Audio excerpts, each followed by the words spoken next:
My name is Christopher Fritton. I'm the studio director at the Western New York Book Arts Center.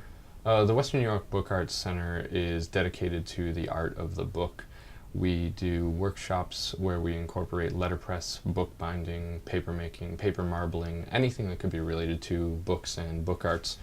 And we also provide public access to studio space for people that don't necessarily have the equipment at home. Well, in addition to artists and the public, we do any number of field trips and workshops with students, students ranging in age from third grade all the way up through college students that take typography courses and history of graphic design. So we're looking at a broad demographic all the way from scrapbookers that might be in their 60s to really young children that are getting their first introduction to letterpress printing and antique methods of printmaking. Well, for the most part, it's a niche audience of people that are book lovers and interested in the book arts.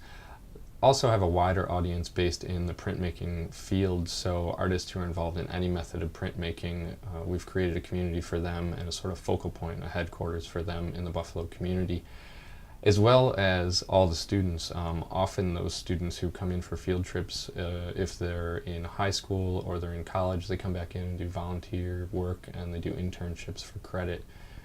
So again, we're looking at a really broad spectrum of people, but everything is really focused around the notion of the book and book arts. The organization is in transition right now, but in the future we really hope to grow to the point where we can incorporate different methods of printmaking. We've moved on just recently and started a screen printing and papermaking studio.